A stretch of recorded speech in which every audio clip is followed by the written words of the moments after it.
at ang Anak at ang Espiritu Santo.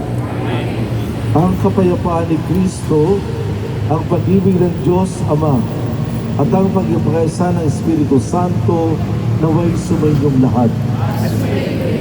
Mga kapatid, sa kabanal-banalang gabi ito na pinangyayarihan ng pagtawid ng ating Panginoon Kristo mula sa pagkamatay patungo sa pagkabuhay, ang sambahayan niya ay nag-aanyaya sa lahat ng mga anak na nasa iba't ibang panig ng daigdig upang magtipon-tipon sa pagganap sa magdamagang pagdiriwang.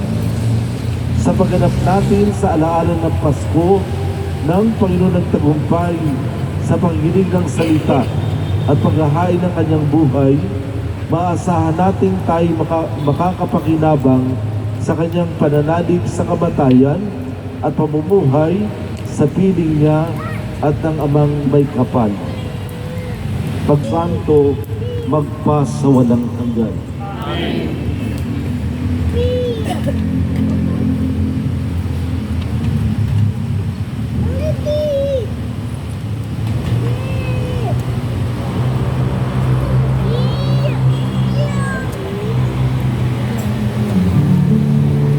Si Kristo ay kahapon at ngayon, simula't katapusan, Alpha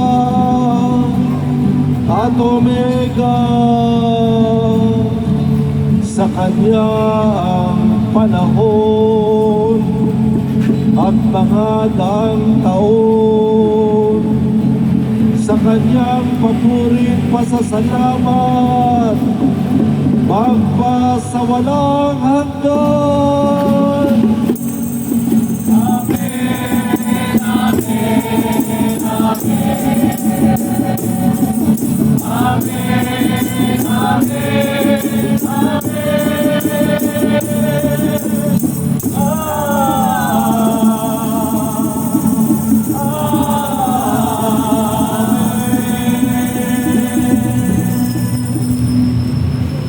sa sugat na lumang banal ni Jesus sa tagiliran, dugo't tubig lumitaw.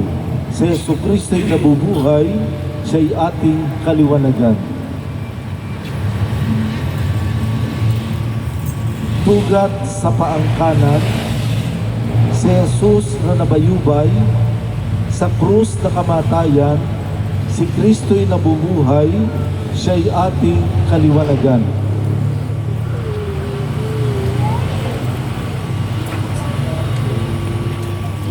Ang kaliwang paa naman ni Jesus ay sugatan, Pasko'y naglagos ng tunay, si Jesucristo ay nabuhay, siya'y ating kaliwanagan.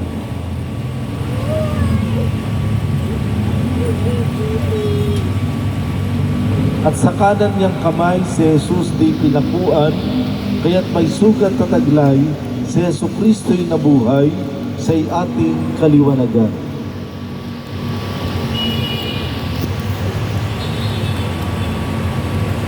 Sa kanyang kaliwang kamay, si Jesus ay pinakuan, nung buhay niya'y iaalay, si Jesucristo'y nabuhay, siya'y ating kaliwanagan.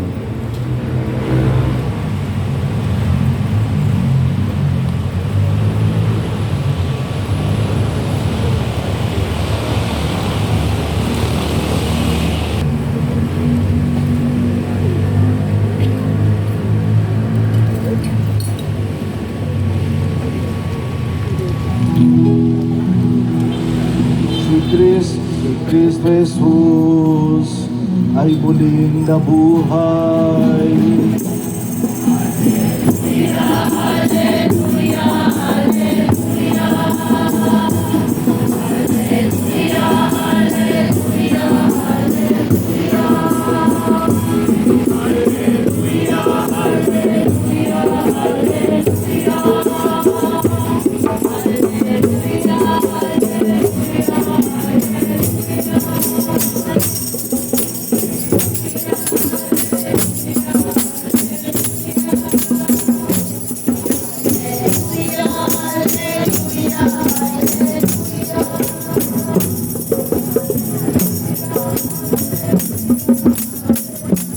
Ang beef, sala kayo.